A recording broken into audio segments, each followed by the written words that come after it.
Friends from the media, good afternoon. Welcome to today's regular press conference. Now I'll take your questions.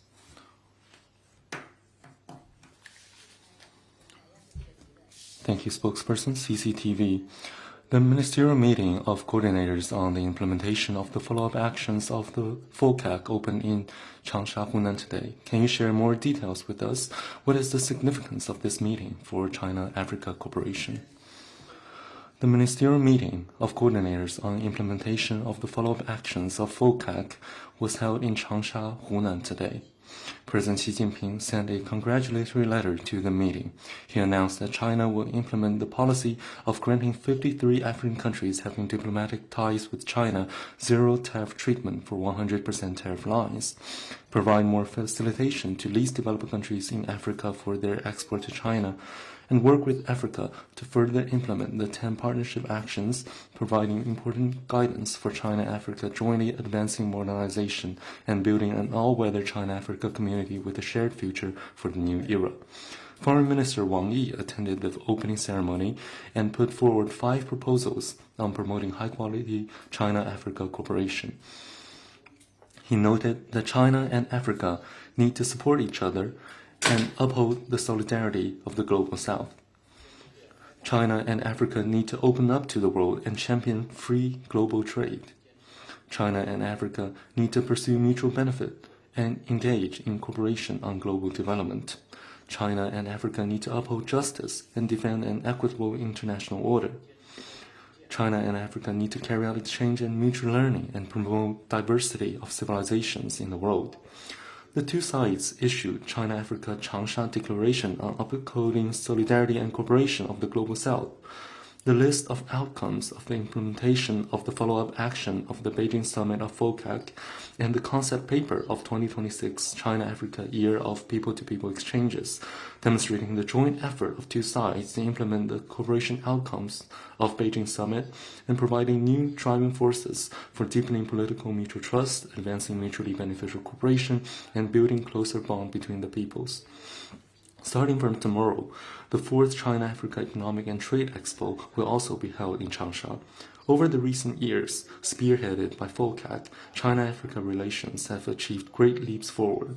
China and all African countries having diplomatic ties with China have established strategic partnerships, and China has been the largest trading partner for Africa for 16 years in a row. Since the FOCAC Beijing Summit last year, China has made an additional investment of over RMB 13.3 billion and provided funding of over RMB 150 billion to Africa.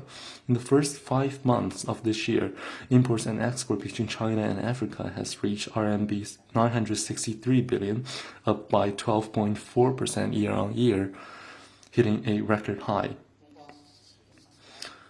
China always views enhancing solidarity and cooperation with African countries as an important cornerstone of our foreign policy. We stand ready to work with Africa to make solid progress in implementing the outcomes of FOCAC Beijing Summit, take effort to design the development of the forum in the future, use the golden key of China-Africa solidarity and cooperation to unlock the door to a future of common development, support Africa's development and revitalization through Chinese modernization, and make joint contribution to realizing the solidarity and strength of the Global South and building a community with a shared future for mankind. Next question.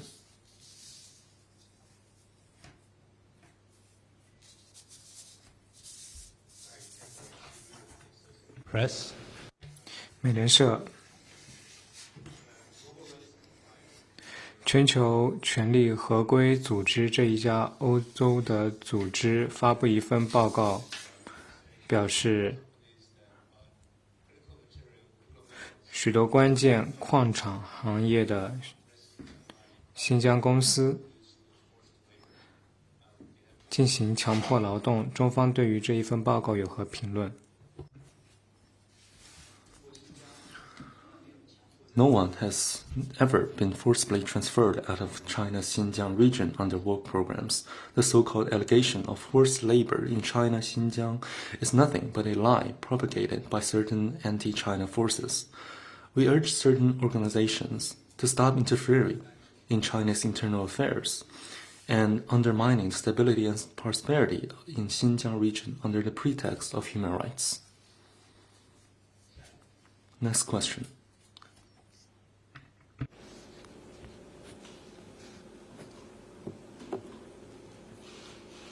还有其他问题吗？ Any more questions?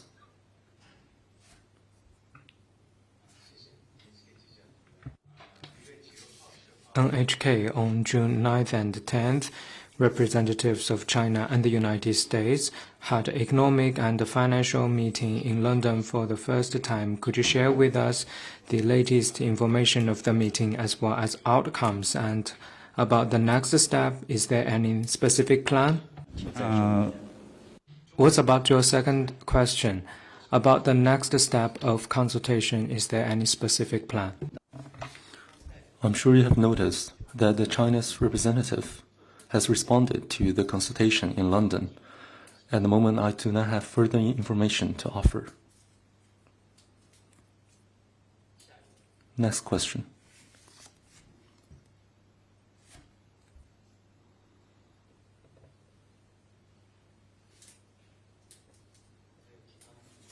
Any more questions? Thank you, China Daily. China Daily is reported that with regard to the purchase of Hutchison assets, the head of the Panama Canal Authority said on June 10 that there is a potential risk of capacity concentration if the deal comes the way it's structured as we understand right now. It will be at the expense of Panama's competitiveness in the market and inconsistent with neutrality. What's your comment? We noted relevant reports on the deal of the canal as well as the purchase of Hutchison assets. Let me stress more broadly that relevant competent authorities have made clear China's position more than once. Let me say more broadly that China all along firmly opposes economic coercion, high-handedness, and bullying practices.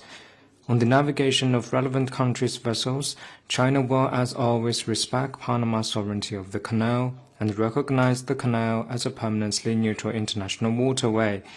We support Panama's effort as an independent sovereign country to uphold independence and firmly defend its lawful rights and interests.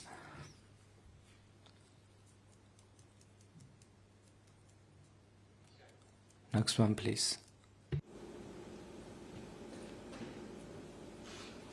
还有其他问题吗？ Any more questions?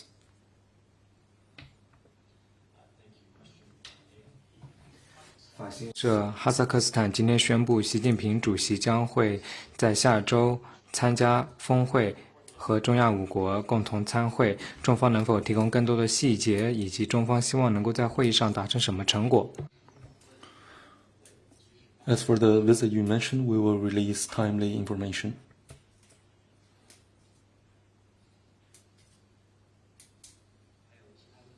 Any more questions?